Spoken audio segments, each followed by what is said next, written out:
Thank you, Caroline. Are any officials here preparing to fight Democratic lawmakers in the streets? Absolutely not. And thanks for the question. Some elected Democrats are so steamed about Doge. Congresswoman LaMonica McIver says we are at war. Ilhan Omar says we might actually see somebody get killed. And Chris Van Hollen says we have to fight this in the Congress, we have to fight this in the streets. So what now? And may I just point out, if you heard that type of violence... But here's the real question. Why are they doing this? What's the bigger picture? Ilhan Omar's controversial past.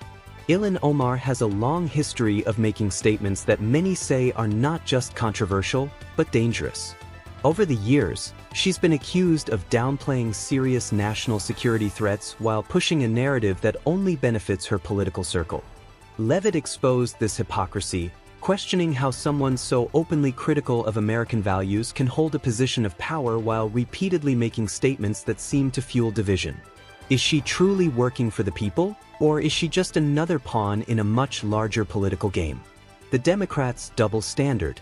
There's a clear double standard when it comes to political rhetoric. When a Republican... enticing rhetoric from our side of the aisle, from Republican leaders on Capitol Hill, I think there would be a lot more outrage in this room today. It's unacceptable, the comments that have been made by these Democrat leaders, and frankly, they don't even know what they're talking about. Because President Trump was elected with a mandate from the American people to make this government more efficient. He campaigned across this country with Elon Musk, vowing that Elon was going to head up the Department of Government Efficiency, and the two of them, with a great team around them, were going to look at the receipts of this federal government and ensure it's accountable to American taxpayers. That's all that is happening here, and for Democrat officials to incite violence and encourage Americans to take to the streets is incredibly alarming, and they should be held accountable for that rhetoric. It sounds like something that they're most concerned about is Doge engineers with access to Treasury systems. Can you clarify, do the Doge engineers have read-only access in these systems, so they are not allowed to write new code? No. They are not, okay. No. And then one more thing. NBC is reporting that some of the illegal immigrants that we've seen rounded up and arrested are not being deported, they're being released with ankle or wrist monitoring devices, or they have to check in on the phone. So is the administration arresting more? Takes a strong stance. The media labels them as extremist or dangerous.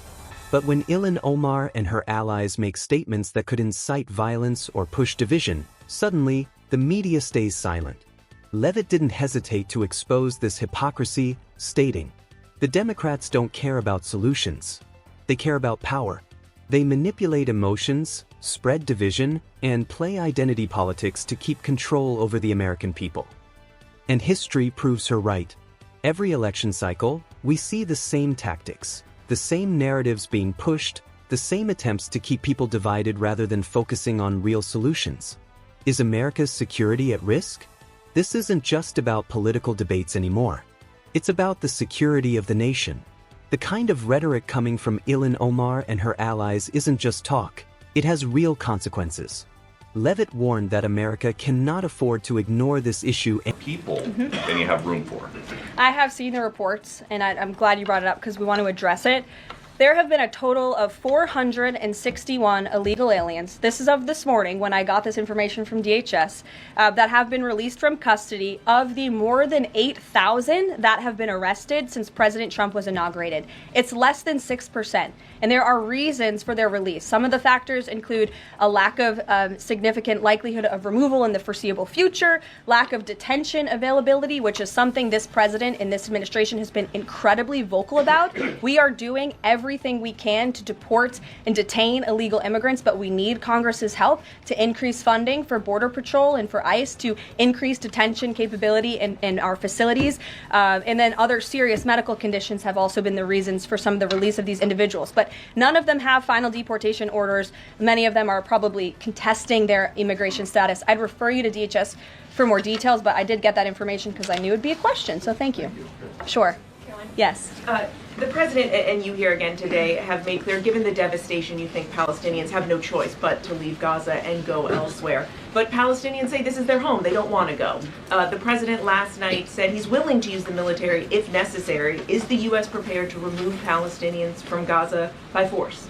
The president is prepared to rebuild Gaza for Palestinians and all people in the region, peace-loving people who want real economic development and opportunity in the region. This is a region that has been controlled by Iranian-backed terrorists, Hamas, who have brutalized not just Israelis but Palestinians too. It is because of Hamas that you see those images on that screen, that Gaza has become a demolition site because Hamas launched that brutal any longer.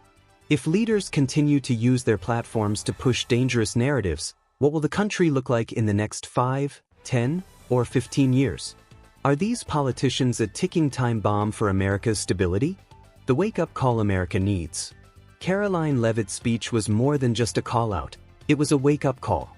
She made it clear. Americans are waking up. They're seeing through the lies. And they will not be manipulated any longer. But the biggest question remains. Will people open their eyes and see the truth? Or will this political game take an even darker turn? Karoline Leavitt just dropped a bombshell on Ilhan Omar and the entire Democratic establishment, exposing their dangerous rhetoric and its devastating impact on America.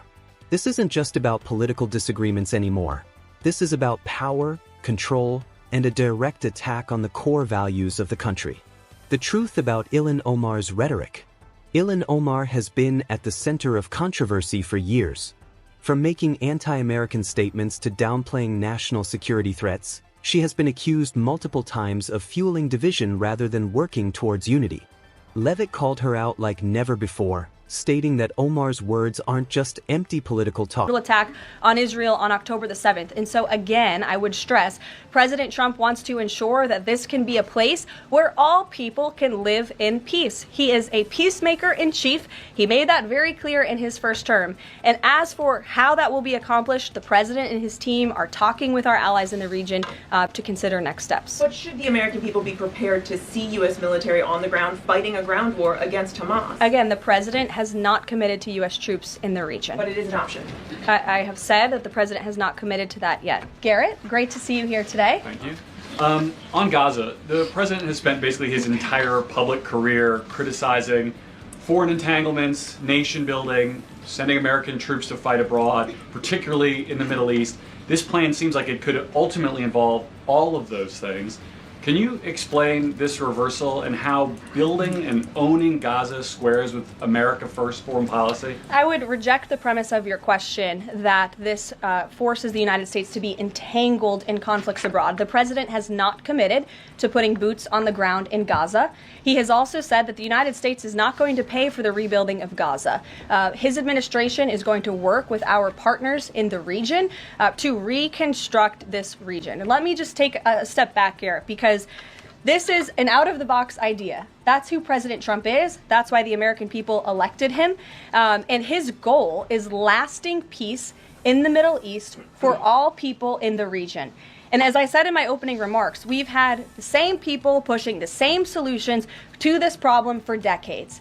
And it's been made very clear to the president that the United States needs to be involved in this rebuilding effort to ensure stability in the region for all people. But that does not mean boots on the ground in Gaza. It does not mean American taxpayers will be funding this effort. It means Donald Trump, who is the best deal maker on the planet, is going to strike a deal with our partners in the region. Because he did not rule out. They have real consequences. Because here's the truth, rhetoric matters. What leaders say shapes public opinion, influences policies, and in some cases, even incites real-world violence. Democrats' manipulative strategy. And this isn't just about Omar, this is part of a larger democratic strategy. Leavitt exposed how the left uses chaos and division as political weapons. Instead of focusing on solutions, they spread narratives of oppression and victimhood, ensuring that people remain divided rather than united. But because division equals control. If people are constantly fighting amongst themselves over race, gender, identity, and ideology, they won't see what's really happening behind the scenes. Leavitt made it clear, the Democrats aren't interested in unity. They thrive on conflict. The media's role in covering up the truth. And here's the most shocking part. The mainstream media is complicit in all of this. Whenever Ilhan Omar makes controversial statements, American troops in Gaza last night. Are you doing that now? I am saying that the president has not committed to that just yet. He has not made that commitment, and you know that. And on the foreign partners, the Jordanians, the Egyptians, the Saudis have already panned this plan.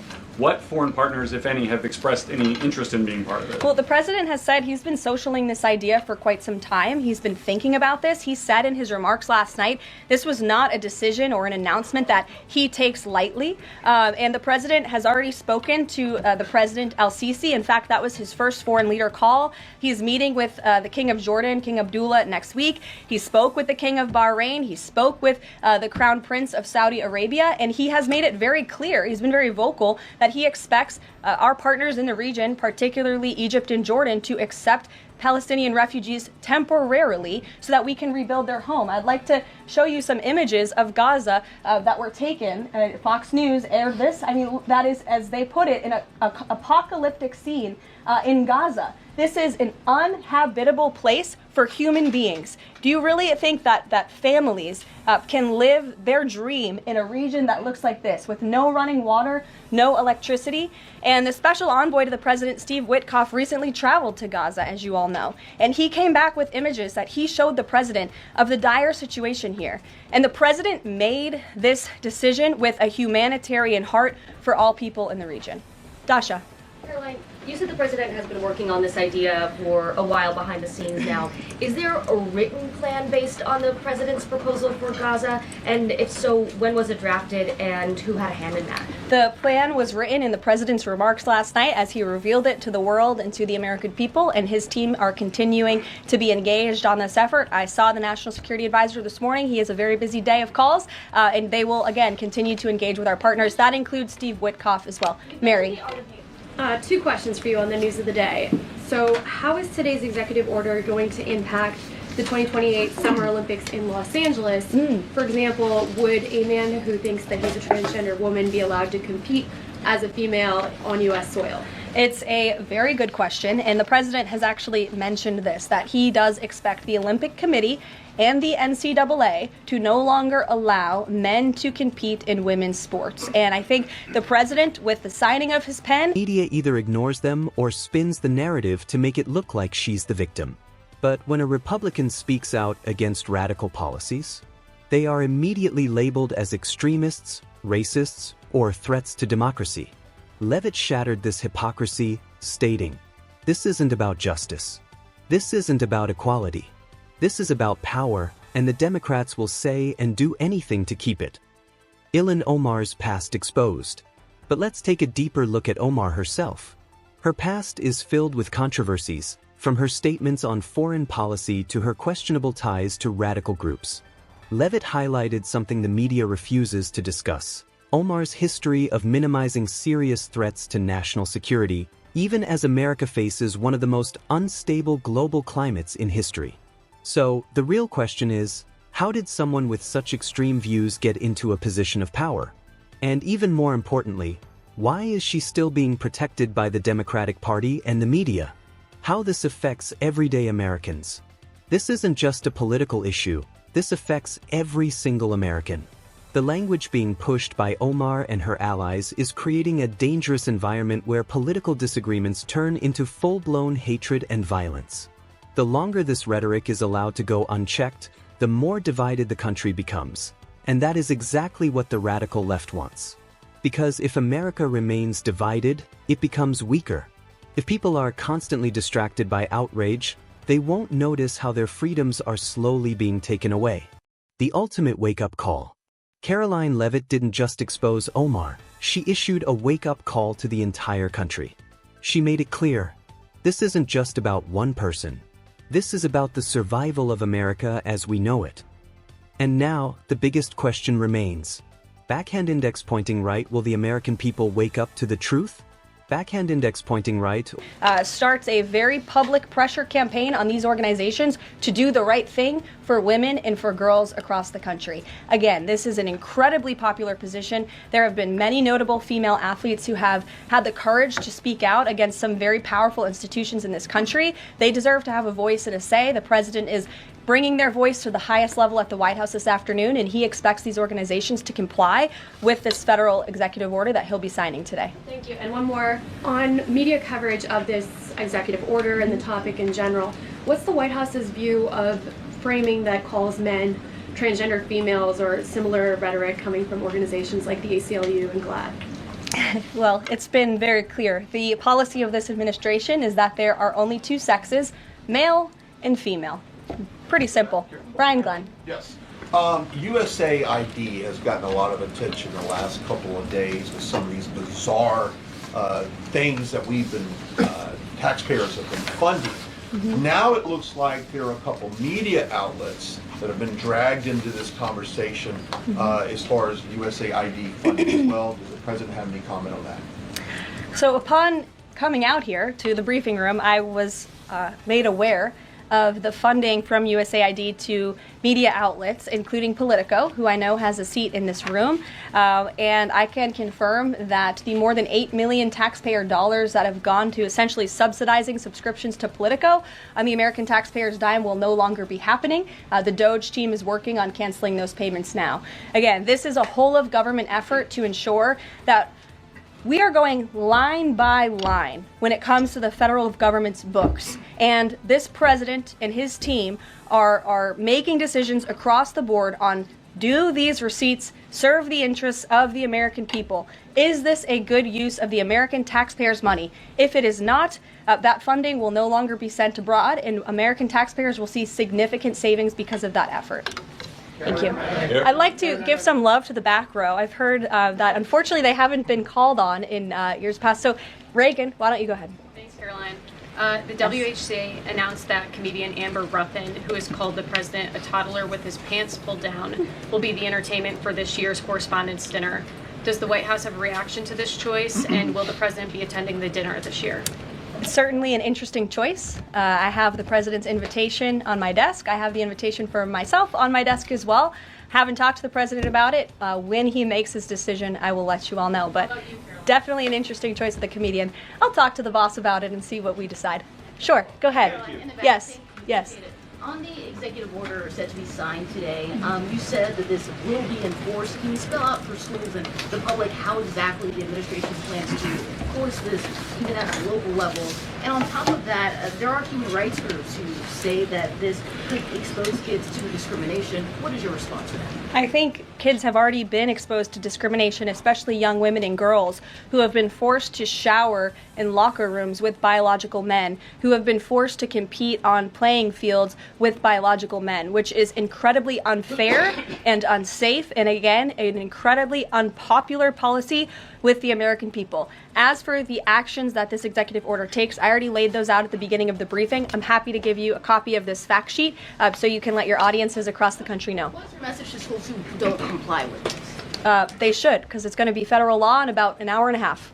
So your colleague to your right, to my Thanks, left. Caroline. Yes. Taylor with Spectrum News. You talked a bit about DOJ. Elon Musk is currently a, quote, special government employee who also owns companies that have billions of dollars in federal contracts. You said earlier this week that he has abided by all applicable federal laws, but what steps is the Trump administration taking to address that conflict of interest? The president was already asked and answered this question this week, and he said if Elon Musk comes across a conflict of interest with the contracts and the funding that DOJ is overseeing, then Elon will excuse himself from those contracts. And he has, again, abided by all applicable laws. In the back left, go ahead. Trade advisor Peter Navarro, when asked about the External Revenue Service today, said, quote, we're going to collect a lot of tariff revenues and we're going to get tax cuts out of it. Is it the official position of the White House that tariffs will lower taxes for Americans? The president has always been clear that he believes tariffs are a tax on foreign nations, and he's committed to cutting taxes for the American people here at home. He also believes tariffs are a great revenue raiser for this country, and that's exactly why he has committed to the creation of the External Revenue Service, which I think is a phenomenal idea.